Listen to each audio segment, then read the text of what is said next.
Halo kawan-kawan semuanya, perkenalkan nama saya Maderian Cahyadi. Kondisi pandemi sekarang ini membuat kita harus belajar menggunakan sistem jarak jauh dan menggunakan media pembelajaran. Oleh sebab itu, pada kesempatan kali ini saya membuat sebuah media pembelajaran inovatif. Seperti apa videonya? Mari kita simak berikut ini. Halo kawan-kawan semua, kembali lagi di mata pelajaran Pendidikan Pancasila dan Kewarganegaraan, materi Sistem Hukum dan Peradilan di Indonesia. Langsung saja kita mulai. Yang pertama kita lihat kompetensi dasar. Di sini terdapat 3 kompetensi dasar. Yang pertama yaitu menunjukkan sikap disiplin terhadap aturan sebagai cerminan sistem hukum dan peradilan di Indonesia. Yang kedua, mendeskripsikan sistem hukum dan peradilan di Indonesia sesuai dengan Undang-Undang Dasar Negara Republik Indonesia tahun 1945. Dan yang ketiga, menyaji hasil penalaran tentang sistem hukum dan peradilan di Indonesia sesuai dengan Undang-Undang Dasar Negara Republik Indonesia tahun 1945. Berikutnya kita beranjak ke bagian materi. Yang pertama yaitu makna hukum. Hukum itu merupakan aturan, tata tertib, dan kaidah hidup. Dalam hukum terdapat beberapa unsur, di antaranya yang pertama, peraturan mengenai tingkah laku manusia dalam pergaulan masyarakat. Yang kedua, peraturan itu dibuat dan ditetapkan oleh badan-badan resmi yang berwajib.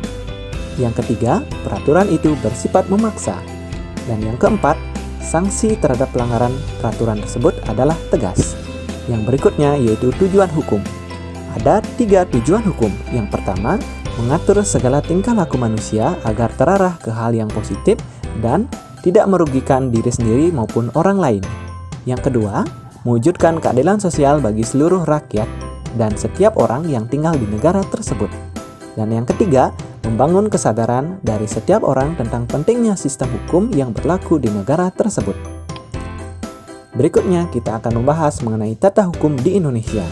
Tata hukum ialah semua peraturan-peraturan hukum yang diadakan atau diatur oleh negara atau bagiannya dan berlaku dalam waktu itu di seluruh masyarakat dalam negara itu.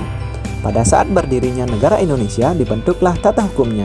Hal itu dinyatakan dalam yang pertama, proklamasi kemerdekaan, dan yang kedua yaitu dalam pembukaan Undang-Undang Dasar 1945. Yang berikutnya kita berbicara mengenai penggolongan hukum berdasarkan sumbernya. Yang pertama yaitu berdasarkan undang-undang, yaitu hukum yang tercantum dalam peraturan perundang-undangan. Yang kedua, hukum kebiasaan, yaitu hukum yang terletak dalam aturan-aturan kebiasaan. Yang ketiga, hukum traktat, yaitu hukum yang ditetapkan oleh negara-negara dalam suatu perjanjian antar negara. Dan yang terakhir yaitu hukum jurisprudensi, yaitu hukum yang terbentuk karena keputusan hakim. Yang berikutnya, penggolongan hukum berdasarkan waktu berlakunya. Yang pertama yaitu ius constitutum atau hukum positif, adalah hukum yang berlaku sekarang bagi suatu masyarakat tertentu dalam suatu daerah tertentu. Misalnya, Undang-Undang Dasar Republik Indonesia tahun 1945, Undang-Undang Republik Indonesia Nomor 12 Tahun 2006 tentang Kewarganegaraan Republik Indonesia. Yang kedua yaitu ius constituendum atau hukum negatif, adalah hukum yang diharapkan berlaku pada waktu yang akan datang. Misalnya adalah rancangan undang-undang. Yang berikutnya kita beranjak ke bagian evaluasi. Soal yang pertama, berdasarkan waktu berlakunya, hukum dapat dibedakan menjadi. Jawabannya adalah 2. Yang berikutnya, apakah yang dimaksud dengan traktat?